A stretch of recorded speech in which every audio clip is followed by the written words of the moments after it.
What do we value? Are we consistent with what we value? I devised a probe kit to help me understand this. The probe asked people to draw a picture of their most valuable possession on a little white cube. It then asked them to explain what values these objects hold. The answers were all very similar in essence. They revolved around the notions of family, friends, social inclusion, memories, happiness and freedom. Even with the material objects, people found them valuable because they were given them by a loved one, had a story, brought back good memories, or were appreciated for aesthetic or didactic value. But how do we act? We mindlessly shop and shop and shop. Why is there such contradiction between how we think and how we act? We feel the need to fit in, regardless of whether it is within the world of businessmen or gossip culture.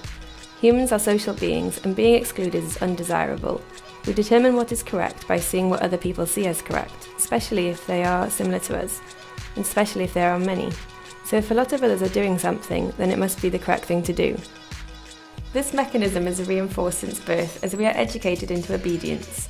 At first parents, school and religion. This works because we respect them, but also because they hold our punishments and our rewards. And later on we transpose this sense of obedience to any figure of authority, such as our governments and the media. So our governments are telling us to shop as a way to maintain our way of life and our freedom.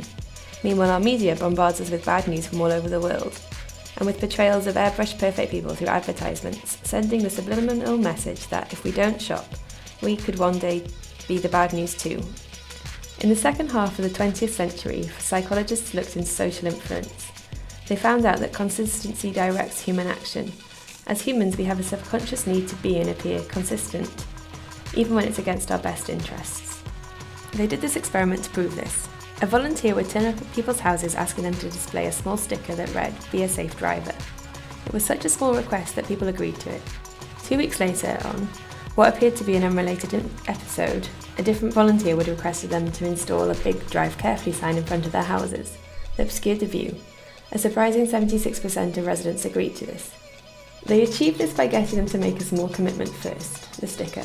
Then, once the commitment was made, people saw themselves as public-spirited citizens, and as such needed to comply with this commitment by also accepting the much bigger sign. They had to appear consistent, not just for the sake of how they'd perceived by others, but also how they saw themselves. We commit to our way of life, and for the rest of our lives we are trying to be consistent to this commitment. So we comply, and we buy more. But buying more means longer working hours and jobs we don't really enjoy, all of which limits the quality time we can spend with our family and friends, as well as the time to learn new things.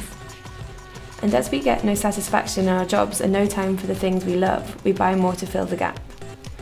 But deep inside we still value family, friends and connectedness, just like Costa Ricans, and they are the happiest country in the world. The difference is they live in a country where the army was abolished in the 1940s, investing all the resource to provide education and healthcare. And as a Latin American nation, they also have this great sense of community and belonging. So what can we do about it? We need better thought products and services which allow for more joyful and meaningful experiences. We also need better policy making for our governments to nurture our need for connectedness and for learning.